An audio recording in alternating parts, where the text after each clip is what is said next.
ચાલો મિત્રો, અત્યારે અમે આવી ગયા છીએ નીલકંઠ મહાદેવ મંદિર ઋષિકેશમાં આવી ગયા છીએ. તો બધા જો અમે હાલીને જઈએ છીએ. મસ્ત મજાની સનલાઇટ છે અત્યારે અને બધું ઘણું પબ્લિક છે અત્યારે ફરવાવાળું તો અત્યારે આવી ગયેલું જ છે બધું મોસ્ટ ઓફલી. બ્લોકમાં આવી રીતે બન્યા રહેજો અને અમે હરિદ્વારની અપડેટ આપતા રહીશું. અમે 7 દિવસ હરિદ્વાર છીએ, અત્યારે ઋષિકેશમાં આવ્યા છીએ નીલકંઠ મહાદેવ મંદિરે. હરિદ્વારથી લગભગ 55થી 60 કિલોમીટર દૂર છે. અમે બસ કરીને આવ્યા છીએ. એનો રેટ પણ છે એક જણનો રેટ છે 350 રૂપિયા. તો એ પર્સન ઉપર તમે આવીને તમે ચેક કરી શકો છો. અહીંયા બધા ઘણા બધા એવા છે, અહીંયા બધા ટ્રાવેલર્સવાળા તમને લાવી શકશે અહીંયા. અને અહીંથી ઋષિકેશ થાય છે 25 કિલોમીટર જેટલું દૂર.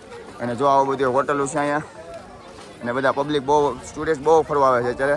અને આ ઉનાળામાં અહીંયા ઠંડુ વાતાવરણ એટલું છે ને તો બહુ મજા આવે છે. જોવા બધા જો. તો મિત્રો આ વ્લોગની શરૂઆત તો આપણે વૈભવભાઈએ કરી જવો અને અમે આશીષભાઈ નીરજભાઈ બધા જાવી છીએ.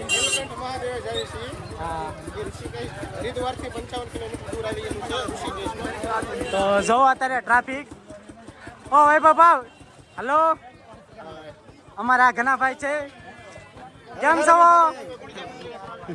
તો અત્યારે અમારા ઘનાભાઈ હારે થઈ ગયા અને અમે ફાઇનલી અમે મંદિર તરફ જાવી છીએ. જવો પબ્લિક, અહીંયા દુકાનો પણ છે.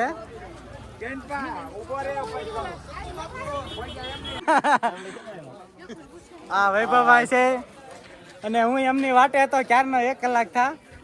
તો હવે એમની હારે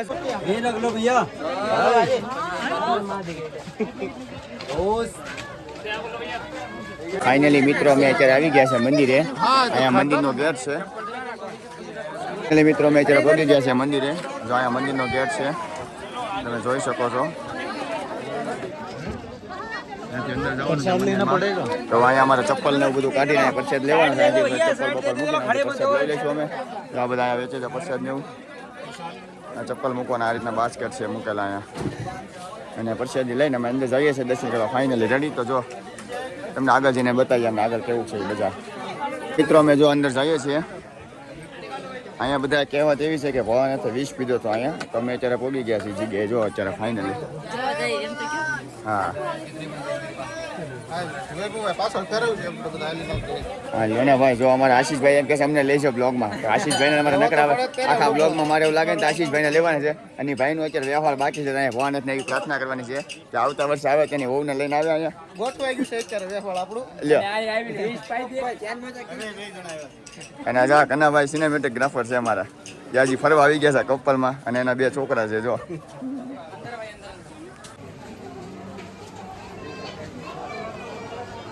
જો જતો હતો ને ત્યાં રસ્તામાં અમને એક વાંજરો મળી ગયો છે.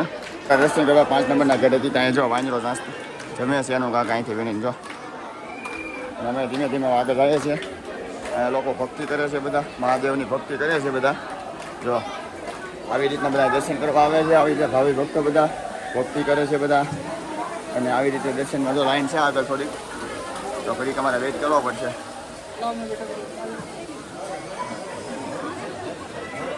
તો ફાઇનલી અહીંથી અમારે છે લાઈન સ્ટાર્ટ થઈ ગઈ છે આગળ જવાની. જો તમે દેખાય છે તો લાઈન. અને આ છે અમારું ફાઇનલી મંદિર. જો અહીંયા ભવાનાથનું મંદિર. આ ભવાનાથની લિંક છે પણ તમને દેખાય નહીં, ઊંધી છે એટલે. રેડી આવી રીતે આગળ બન્યા રહીજો, તમને આગળનો વિડીયો બતાવતા રહીશું. જો આ માસી કાંક મન્નત માંગે છે.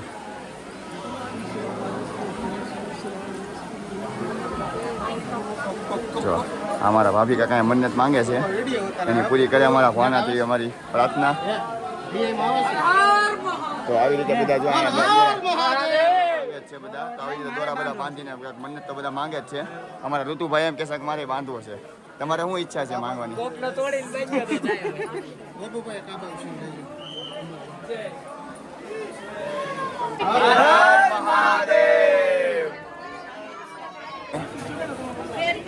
અહીંયા મંદિરમાં ફોટો વિડીયો કરવાની મનાય છે, પણ જો અહીંયા વિડીયો અહીંયા છે ને ફોટો છે એમાં તમને બતાવી દો. આ રીતની કાંઈક શિવલિંગ છે અંદર ભવાનાથની.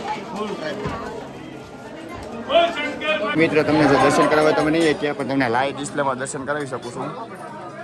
લાઈવ ડિસ્પ્લેમાં મૂર્તિ દેખાય છે, દર્શન કરી લો. અંદર તો પરમિશન નથી ફોટો વિડીયોની, તો તમે અહીંયા હું બ્લોગ અહીંયા સ્ટોપ કરું છું. આગળ બનાવી રહેજો.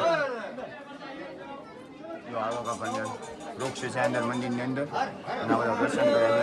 તો હું અહીંયા ઘડીક વિડીયો સ્ટોપ કરું છું. મારો આગળ બહાર નીકળી તમને બતાવીશ આનો શું રહસ્ય છે કે તમે જાણીને કોઈ પણ અહીંયા પૂછી લો. ઓકે, ચલો ચાલો મિત્રો દર્શન કરી લો. અને જે પ્રતિમા મૂકી છે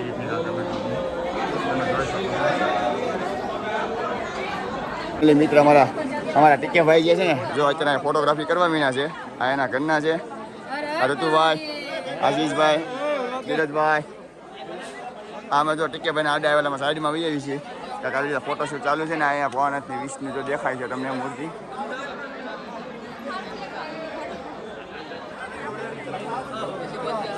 તો ફાઇનલી હવે હું પણ ફોટો પડાવી લઉં છું. અમારે ઋતુભાઈને ફોટો પડાવવાનું મન ક્યારનું થાય છે. તો ચાલો મિત્રો હવે અમે ફોટો પાડી લઈએ. ફાઇનલી મિત્રો અમે દર્શન કરીને બહાર આવી ગયા. અમે થોડા ફોટોશૂટ કરી લીધું. અમે ફોટોશૂટ કરીને અમે નીકળી ગયા છીએ. જો થોડીક સનલાઇટ છે મસ્તી ને પહાડ છે. પહાડમાં જો બધા આખું અહીંયા થોડુંક નાનું તો ગામડું છે. ગામ એટલે એની માટે શહેર હોય કે જે હોય પણ પહાડની અંદર એ છે લોકો. તો જો થોડાક નીચે પણ મકાન છે. આ બધા દેખાય તમને બધા. અને બધા પહાડમાં જે તમે દેખાય તો મકાન જ છે બધા. તો તમે કલ્પના તો કરો કે આ બધા કઈ રીતના રહેતા હશે, કઈ રીતનું જમવાનું લાવતા હશે ઉપર ગાડી ઉપર કે એ બધી વસ્તુ છે આવી. અને ઉપર જમવાનું તો જાય હોટલ નવું છે જ તે પણ જ્યાં લોકો આ ઉપર રહેતા હશે જે પહાડ ઉપર એ લોકોનું શું થતું છે વિચાર કરો. ઉપર કઈ રીતના લાવતા હશે, રહેતા હશે. અને અત્યારે તો વાંધો નહીં, અત્યારે ગરમીનું મોસમ છે એટલે બધા રહેતા હોય પણ વરસાદી વાતાવરણમાં તો લગભગ આ બધાને શક્ય એવું લાગતું છે કે મુશ્કેલ તો પડતી જ છે થોડી ઘણી આ બધાને વરસાદના વાતાવરણમાં. કે ક્યારે ક્યાંથી ક્યાં શું પડે એનું કાંઈ નક્કી તો છે નહીં. ઉપરથી ઝાડવા પડી જાય, ક્યારેક પથ્થર આવે, ક્યારેક ગાડીઓ તણાઈ જાય. આ બધા આ દ્રશ્ય છે. જુઓ તમે નીચે જુઓ, તમે જુઓ આ દ્રશ્ય જુઓ તમે. આવું દ્રશ્ય તો લગભગ આપણે ગુજરાતમાં જોવા નથી જ મળતું. આપણે આવું પડે છે ઉત્તરાખંડ ને એ બધું વટવું જ પડે છે, ઝારખંડ ને બધું તો જ મળે છે. બાકી આવું મળતું છે ને. જો અમારા ઋતુભાઈ પેલા ફોટા ને એલામાં આવી ગયા છે તો એને થોડો ફોટોશૂટ કરી લો. ચલો એટલે મિત્રો હવે અમારું ફોટોશૂટ પતી ગયું છે અને મોબાઈલમાં થોડુંક ચાર્જિંગ ઓછું છે. તો હવે તમને થોડોક આગળના વિડીયો બતાવવામાં થોડુંક તકલીફ પડશે. આગળના વિડીયો તો હવે થોડાક કટકા બતાવશું અમે. તો આગળના વિડીયો તમને ડાયરેક્ટ જો એવું લાગે તો ડાયરેક્ટ હરિદ્વારનો એન્ડ આવે તો શક્ય છે. હવે નક્કી નથી. વિડીયો અમારી પાસે ચાર્જિંગ થોડુંક ઓછું છે એટલે હવે ક્યાં એન્ડ કરીએનું નક્કી નથી. અમે રેડી તો અમારો એન્ડ ક્યાં થાય નક્કી નથી. તો આગળ બન્યા રહેજો આવી રીતના. અમારા ભાણાભાઈ છે ફોટો નહોતા પડાવતા રિહાણા થા કાક હવે અને અત્યારે ફોટો પડાવવાનું મઈન છું. ત્યાં અમારે ચાર્જિંગ ફૂટી જેવું છું હવે.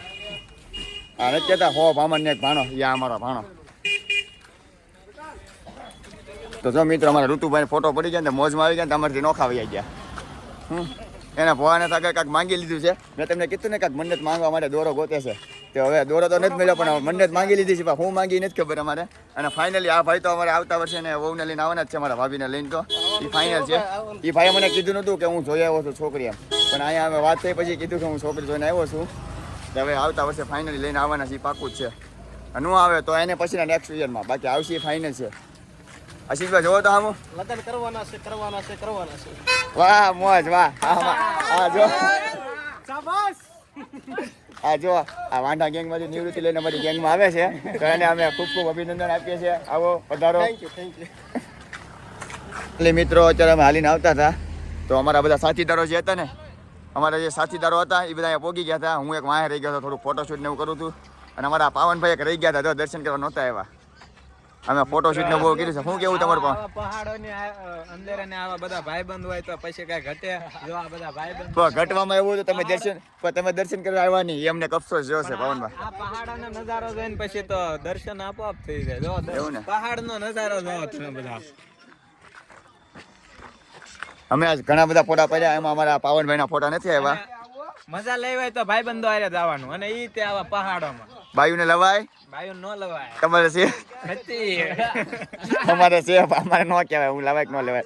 રેડી તો ચાલો મિત્રો અહીંયા અમે બ્લોગને અહીંયા એન્ડ આપશું. અમારી પાસે મોબાઈલમાં ચાર્જિંગ છે નહીં. તમને આગળ તમે વાત કરી હતી ફોનમાં ચાર્જિંગ ઉતરી ગયું છે તો અહીંયા આવો જરૂર. એકવાર આવો અને આ પહાડોનો નજારો જોવો. ક્યાં આવવાનું?